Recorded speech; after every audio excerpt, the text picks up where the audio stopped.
Hello everyone, welcome back to my channel eco सीखो। और इस वीडियो में मेरा जो लास्ट वीडियो है उसमें थोड़ा सा एक टॉपिक रह गया था, उसको भी बताऊंगी। और मैं यहाँ पर 3 टॉपिक डिस्कस करूंगी: WTO, world trade organisation, demonetisation और GST। ठीक है, तो उसमें टॉपिक क्या रह गया था? आउटसोर्सिंग। आउटसोर्सिंग का मतलब क्या होता है? देखो, ग्लोबलाइजेशन में हमने अपने एक तरीके से कंट्री के गेट खोल दिए बाहर की इकॉनमी के लिए, है ना। तो इसका मतलब क्या है? अब हम बाहर से एक्सपोर्ट इम्पोर्ट करने में थोड़ा सा मतलब लिबराइज हो गए। अब इसमें एक कॉन्सेप्ट आता है आउटसोर्सिंग। आउटसोर्सिंग का मतलब क्या होता है? जब हम अपने कुछ कामों को किसी और को दे देते हैं, किसी और से करवाते हैं। जैसे बहुत सारे काम है, अकाउंटिंग का वर्क है, ठीक है, आपको कस्टमर तक अपने प्रोडक्ट्स की जानकारी पहुंचानी है, तो आप ये सारे काम खुद नहीं कर सकते ना। एक इंसान सारे काम में खुद मास्टरी नहीं हासिल कर सकता। तो हम आउटसोर्सिंग का कंसेप्ट अपनाते हैं। ये कंसेप्ट ज़्यादातर ना अब इंटरनेशनल फेम पा चुका है। मतलब अब एक कंट्री क्या करती है, दूसरी कंट्री से भी कुछ सर्विसेज आउटसोर्स करती है। जैसे इंडिया जो है ना, इंडिया में हमें पता है अबंडेंस ऑफ लेबर पाए जाते हैं और चीप रेट पे मिल जाते हैं, लोग सस्ता काम कर देते हैं। तो बहुत सारी कंपनीज या बहुत सारी कंट्रीज की कंपनी क्या करती है, हमारे देश से बहुत सारे कामों को आउटसोर्स करवाती है। जैसे अकाउंटिंग की सर्विसेज, टैक्स की सर्विसेज। और ज़्यादातर अभी फेमस क्या हो रहा है, वॉइस बेस्ड जो बिजनेस प्रोसेस करते हैं ना, वो जिसको हम BPO कहते हैं, कॉल सेंटर वगैरह की सर्विसेज, ये सब। तो आउटसोर्सिंग का मतलब क्या होता है? ये एक ग्लोबलाइजेशन की वजह से अब जो वर्ल्ड की सारी इकॉनमी है, जहाँ एक काम में वो काम, जैसे मान लो उनकी कंट्री में कोई काम महंगा हो रहा है, तो वो किसी दूसरी कंट्री से वो काम को क्या करती हैं, करवा लेती हैं। तो क्या होता है, ये ग्लोबलाइजेशन की वजह से ही पॉसिबल हो पाया है। ठीक है, तो ये आउटकम है किसका? ग्लोबलाइजेशन का। MCQ आ सकता है, आउटसोर्सिंग किसका आउटकम है? ग्लोबलाइजेशन का। MCQ में बोला जा सकता है कि ग्लोबलाइजेशन आउटकम, ग्लोबलाइजेशन की वजह से आउटसोर्सिंग है, आउटसोर्सिंग की वजह से ग्लोबलाइजेशन नहीं आया। ठीक है, तो outsourcing is the outcome of globalisation. Outsourcing क्या होता है? जब कंपनी हायर करती है regular service from external source, है ना। कंपनी कोई रेगुलर कोई काम कर रही है, जिसको करवाने के लिए वो किसी दूसरे बाहर के एक्सटर्नल सोर्स को ढूंढती है। ठीक है, और ज़्यादातर क्या हो रहा है, कंट्री हम इंटरनेशनली ढूंढ लेते हैं, अपनी कंट्री में भी ढूंढ सकते हैं और बाहर की किसी कंट्री से भी ढूंढ सकते हैं। अब ध्यान से सुनना। रिसेंट टाइम में ना, जो इंडिया बेसिकली बोला जाता है, रिसेंट टाइम में because of growth of fast communication, ठीक है, particular for the growth of information technology, IT sector इतना ज़्यादा एडवांस हो गया कि बहुत सारी कंपनी क्या करती है, अपनी कॉल सेंटर की सर्विसेज होती है वो क्या करती है, दूसरे देशों से करवाती है। और इंडिया आउटसोर्सिंग के मामले में बहुत एक तरीके से फेमस हो गया है अकाउंटिंग वगैरह की बेस में। रीज़न क्योंकि यहाँ पर ना जो लेबर होते हैं वो बहुत सस्ते रेट पे मिल जाते हैं और बल्क ऑफ लेबर पाए जाते हैं और काम भी अच्छा हो रहा है। तो इंडिया जो है ना, बाहर की कंट्री का मोस्ट फेवर्ड कंट्री हो गई है आउटसोर्सिंग के मामले में। रीज़न क्योंकि यहाँ पर उन्हें सस्ता लेबर रेट मिल जाता है और आसानी से काम भी हो जाता है और अच्छे लेबर भी मिलते हैं। तो इस वजह से आउटसोर्सिंग का एक बेस्ट प्लेस माना जाता है किसको? इंडिया को। अब बात करते हैं हमारा जो नेक्स्ट टॉपिक है, वर्ल्ड ट्रेड ऑर्गेनाइजेशन। ये क्या है? ध्यान से सुनो। ग्लोबलाइजेशन के आने से अब देश आपस में एक दूसरे से क्या कर रहे हैं? डील कर रहे हैं, है ना। अब जब 2 देश आपस में डील करेंगे तो एक देश की ट्रेड पॉलिसी अलग है, दूसरे देश की ट्रेड पॉलिसी क्या है? अलग है। अगर 2 देशों के बीच में कोई लड़ाई मतभेद होता है ट्रेड के दौरान, तो कैसे सुलझाया जाएगा? कौन सी देश की पॉलिसी फॉलो की जाएगी, है ना। तो इसमें इसको लेकर काफ़ी मतभेद हो सकते हैं। तो एक इंटरनेशनल लेवल पे ऑर्गेनाइजेशन बनी हुई है, वर्ल्ड ट्रेड ऑर्गेनाइजेशन। ठीक है, इसकी जगह पहले क्या यूज़ होता था? गेट। ठीक है, general agreement for trade and tariff. क्या वर्ड बोला मैंने? General agreement for trade and tariff. इस गेट को रिप्लेस कर दिया गया क्योंकि इसमें सिर्फ ना गुड्स के लेन देन को शामिल किया। गुड्स से रिलेटेड लेन देन अगर होंगे तो उसमें कैसे मैटर सॉर्ट आउट होगा, तो वो इसमें ये सिर्फ था। लेकिन वर्ल्ड ट्रेड ऑर्गेनाइजेशन में गुड्स और सर्विसेज दोनों का लेन देन के जो मैटर होते हैं, लेन देन से रिलेटेड जो पॉलिसीज प्रोसीजर कैसे फॉलो किया जाए, 2 देश आपस में अगर डील करे या एक देश बहुत सारे देशों से डील करे, तो इसके बारे में बताया गया है। ठीक है, तो इसके पहले मेंबर बनना पड़ता हर कंट्री को। तो वर्ल्ड ट्रेड ऑर्गेनाइजेशन क्या है? ये 1995 में बनी और ये किसका सक्सेसर है, मतलब किसके बाद आई है? General agreement on trade and tariff. ठीक है, गेट वॉज स्टेब्लिश इन 1948। तो ये याद रखिएगा, ईयर आपको याद रखना है। मैंने क्या बोला है? सबसे पहला WTO, वर्ल्ड ट्रेड ऑर्गेनाइजेशन 1995 में, और गेट जो था ना वो 1948 में स्टेब्लिश हुआ। इसका सक्सेसर कौन है? WTO जो है ना, ये किसका सक्सेसर है? गेट का। ठीक है, इसके बाद क्या होता है, शुरुआत में जो था ना 23 कंट्रीज जो थी वो गेट की मेंबर थी as a global trade organisation, ठीक है। और ये मल्टीनेटरल ट्रेड एग्रीमेंट होता है, मतलब एक देश जब बहुत सारे देशों से ट्रेड करता है ना तो हम क्या कहते हैं उसे मल्टीलेटरल ट्रेड एग्रीमेंट, ठीक है। और एक होता है बायलेटरल का मतलब होता है जब दो देश ही, बाय मतलब दो देश आपस में डील करते हैं, ठीक है। तो ये बहुत सारे देश क्या करते हैं, आपस में डील करते हैं, तो बहुत सारे देश क्या करते हैं, इस WTO एग्रीमेंट को साइन करते हैं। और WTO एग्रीमेंट को साइन करने के बाद उन्हें WTO की पॉलिसी के अकॉर्डिंग एक देश दूसरे देश से क्या करेगा, ट्रेड करेगा, ठीक है। अच्छा, ये क्या करता है, ये जो WTO का जो एग्रीमेंट होता है ना, इसके हिसाब से हर कंट्री को ना इक्वल अपॉर्चुनिटी मिलती है इंटरनेशनल मार्केटिंग में ट्रेड करने का, इक्वल अपॉर्चुनिटी मिलती है, पर उसे WTO के रूल बेस्ड और जो भी वो रूल्स बनाती है उसके अकॉर्डिंग ही काम करना होता है, ठीक है।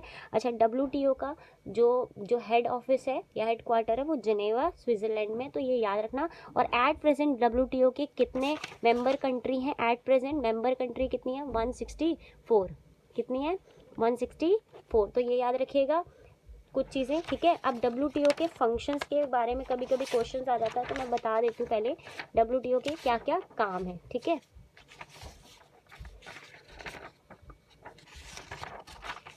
ये रहा, तो सबसे पहले ये क्या करता है, ये इम्प्लीमेंट करता है इंटरनेशनल ट्रेड, मतलब इंटरनेशनल ट्रेड को एक तरीके से सपोर्ट करता है। कैसे सपोर्ट करता है, ट्रेड और टैरिफ, ये सबसे पहले कहता है जो देश मेरा मतलब WTO एग्रीमेंट साइन करते हैं उन्हें अपने देश में एक तरीके से जो फालतू की ट्रेड और कोटा रिस्ट्रिक्शन होती है ना, इन सबको क्या करना होता है, इन बैरियर्स को क्या करना होता है, हटाना होता है। ताकि ये नहीं कि आपने नहीं हटाया, आपके लिए सब कंट्री ने हटा दिया सारे ट्रेड टैरिफ, और आप क्या कर रहे हैं, आप बाकी कंट्री को अपने देश में आने का मौका ही नहीं दे रहे। तो जो भी ट्रेड और टैरिफ, टैक्स और नॉन टैक्स बैरियर्स लगाए, मतलब कोटा, टैरिफ बैरियर को क्या कहते हैं हम, टैक्स का बैरियर, ठीक है। और नॉन टैरिफ बैरियर क्या होते हैं, कोटा वगैरह लगा के आपने रोका है उसको हटाना है, ठीक है, ताकि हर देश दूसरे देश से ट्रेड इजीली कर सके। दूसरा क्या है, रूल्स और प्रोविजन बनाने हैं, ये रूल्स और ट्रेड को लेकर इंटरनेशनल ट्रेड को लेकर ट्रेड पॉलिसीज बनाता है और साथ ही साथ क्या करता है, ये इंश्योर करता है कि वर्ल्ड के जो रिसोर्सेज है ना वो मिसयूज ना, उनका अच्छे से यूज़ हो, ठीक है। साथ ही साथ ये क्या करता है, प्रोटेक्ट करता है एनवायरनमेंट को, ठीक है। और अगर दो देशों के बीच कोई डिस्प्यूट होता है तो उनको सेटल भी करने का काम करता है। और साथ साथ हर देश की जो ट्रेड पॉलिसी है उसको पीरियोडिकली क्या करता है, चेक करता है, ठीक है। इसके बाद हमारा नेक्स्ट जो टॉपिक है वो है डिमोनेटाइजेशन। तो ध्यान से सुनिए, डिमोनेटाइजेशन आप सबको पता है कि 8 नवंबर 2016 को देश में 500 और 1000 के नोट क्या किए गए थे, बंद किए गए थे, जिससे इकॉनमी में बहुत परेशानी आ गई थी, बहुत सारे लोगों की जॉब्स गई, बहुत सारे लोगों को बहुत सारी दिक्कतें झेलनी पड़ी। तो सिचुएशन जहाँ पर सेंट्रल बैंक विड्रॉ करता है ओल्ड करेंसी नोट को, ठीक है, सर्टेन डिनोमिनेशन जैसे 500 और 1000 के, किस as a official mode of payment से हटा देता है, ठीक है। 8 नवंबर 2016 को इंडिया की गवर्नमेंट ने अनाउंस किया था डिमोनेटाइजेशन। ऑल्दो डिमोनेटाइजेशन पहले भी इंडिया में हो चुका है 1946 में और 1978 में, उस समय 10,000 5,000 इन सब के नोट हटाए गए थे। 10,000 5,000 के नोट उस समय पर बहुत कम लोगों के पास होते थे, 5% 6% जनसंख्या के पास, तो इस वजह से उस समय के डिमोनेटाइजेशन का उतना हल्ला नहीं हुआ, उतना दिक्कत नहीं हुआ, ठीक है। अब इस समय ध्यान से सुनना, इस समय डिमोनेटाइजेशन का ज़्यादा इफेक्ट क्यों देखा गया, क्योंकि ये बोला जाता था कि हमारे देश में ना 86% जो करेंसी थी ना वो 500 और 1000 के नोट में थी। तो जब 86% करेंसी एक तरीके से ख़त्म की जाएगी इकॉनमी से तो परेशानी तो होगी लोगों को, ठीक है।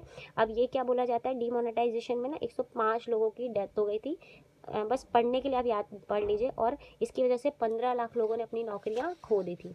अच्छा, डिमोनेटाइजेशन किया क्यों गया था, ताकि करप्शन और इलीगल एक्टिविटी को रोका जाए। क्यों, क्योंकि इलीगल एक्टिविटी और करप्शन में क्या करते हैं लोग, कैश पेमेंट करते हैं, लोग बैंक के थ्रू ट्रांजेक्शन नहीं करते, तो क्या करते हैं लोग, कैश लेते हैं और उन पर टैक्स नहीं देते, तो करप्शन बहुत ज़्यादा हो गया था। तो इससे क्या था, जब गवर्नमेंट ने बोला कि 500 1000 के नोट बंद हो जाएंगे तो जिन लोगों ने घरों में पैसा रखा था वो अल्टीमेटली बैंकों में जमा कराएंगे, वरना वो जीरो हो जाएगा एक टाइम के बाद, तो करप्शन और इलीगल एक्टिविटी रुक जाएगी।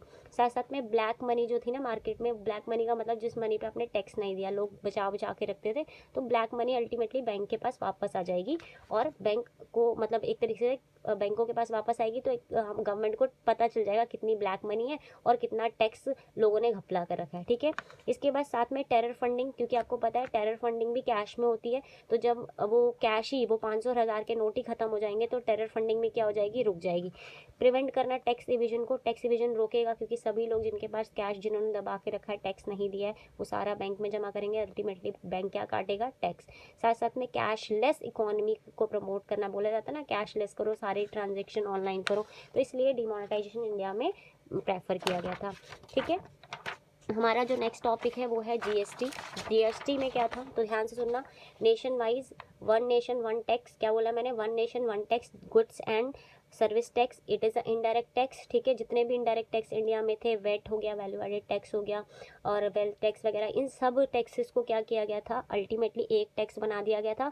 कस्टम ड्यूटी इसमें नहीं शामिल होती, याद रखना। कस्टम ड्यूटी का मतलब हो गया आप एक तरीके से एक्सपोर्ट इम्पोर्ट पे जो टैक्सेस लगा रहे हो उसके रेट्स थोड़े अलग रखती है गवर्नमेंट, तो गुड्स एंड सर्विस में सारे इनडायरेक्ट टैक्सेस जोड़ दिए गए थे, एक नेशन एक टैक्स, और कस्टम ड्यूटी इसमें शामिल नहीं होती, ठीक है। ये किस पे लगाया जाता है, जीएसटी, गुड्स एंड सर्विसेज जब आप सप्लाई करते हो तो उस पर गवर्नमेंट क्या लगाती है, टैक्स लगाती है। और ये कब इन इफेक्ट में आया था इंडिया में, कब लागू हुआ था, 1 जुलाई 2016, डेट्स याद रखिएगा। डिमोनेटाइजेशन 8 नवंबर 2016, और जीएसटी कब इम्प्लीमेंट किया गया, 1 जुलाई 2017, सॉरी मैंने 16 बोल दिया था पहले। तो डिमोनेटाइजेशन 8 नवंबर 2016 और जीएसटी कब आया था, 1 जुलाई 2017। इसका मतलब इसमें क्या था, सारे इनडायरेक्ट टैक्सेस को सम अप कर दिया गया था, और पॉलिसी क्या फॉलो की गई थी, एक नेशन में एक टैक्स होना चाहिए। जीएसटी के बहुत सारे रेट्स होते हैं, जैसा कि 5%, 12%, 18%, 28%, कई बार 0% भी टैक्स रेट होता है, बट मैक्सिमम जीएसटी कितना है, 28%, ठीक है। जीएसटी का स्ट्रक्चर क्या है, तो चार चीज़ें इसमें फॉलो होती है। एक सेंट्रल जीएसटी, सीजीएसटी बोलते हैं इसको, स्टेट जीएसटी, एसजीएसटी जिसको बोलते हैं, यूनियन टेरिटरी जीएसटी, और एक होता है इंटीग्रेटेड जीएसटी। अब ये कैसे लगता है, तो ध्यान से सुनेगा। जब ना दो स्टेट, ध्यान से सुना, जब एक ही स्टेट में गुड्स आ जा रही है, अच्छा ध्यान से सुना, टैक्स कौन सी गवर्नमेंट लगाती है, जिस स्टेट में कंजप्शन हो रहा है, जिस स्टेट में गुड्स का कंजप्शन हो रहा है उस स्टेट की गवर्नमेंट टैक्स लगाएगी, ठीक है। तो आपने क्या बोला, सीजीएसटी क्या होता है, जब एक देश सॉरी दो स्टेट आपस में क्या कर रही हैं, या ऐसे बोल रही हूँ, सीजीएसटी कब लगता है, जब एक स्टेट में, ठीक है, एक ही स्टेट में गुड्स क्या हो रही है, एक जगह से दूसरी जगह बेची जा रही है, ठीक है। जैसे यूपी में लखनऊ और मेरठ, ठीक है, यूपी का लखनऊ और मेरठ, एक ही स्टेट में अगर गुड्स मूव कर रही है तो यानी इंट्रा स्टेट, तो उस पर क्या लगता है, सीजीएसटी, उस पर क्या लगता है, सीजीएसटी, क्लियर है, ठीक है। जैसे लखनऊ और मेरठ में, अब ये क्या होता है, जब सेंट्रल टैक्स लगाती है ना, तो उसमें से कुछ पोर्शन जो है गवर्नमेंट अपने पास, सेंट्रल गवर्नमेंट अपने पास रखती है हाफ, और बाकी किसको दे देती है, स्टेट गवर्नमेंट को। कौन सी स्टेट गवर्नमेंट को, जहाँ जैसे मान लो यहाँ का एक बंदा वहाँ गुड्स बेच रहा है, ठीक है, तो यानी कंजप्शन करने वाला पर्सन जो है ना वो यहाँ है, तो मेरठ की गवर्नमेंट को सेंट्रल गवर्नमेंट आधा अपने पास रख के आधा इसको देगी, क्लियर है। इसके बाद आता है, अगर दो स्टेट के बीच में, दो अलग अलग स्टेट के बीच में अगर डील हो रहा है, ये स्टेट की एक पर्सन उस स्टेट के किसी पर्सन को कोई गुड्स बेच रहा है, तो क्या लगता है, इंटीग्रेटेड जीएसटी, ठीक है। जो क्या होता है, जो इम्पोस्ट करेगी कौन सी स्टेट गवर्नमेंट, जहाँ पर कंजप्शन वाली स्टेट, जैसे यहाँ का पर्सन यहाँ बेच रहा है, तो यहाँ पर जो एमपी की गवर्नमेंट है ना, यहाँ गुड्स बिकी है, तो यहाँ कंजप्शन हुआ है, तो यहाँ की गवर्नमेंट, एमपी की गवर्नमेंट टैक्स को क्या करेगी, इम्पोज करेगी, ठीक है।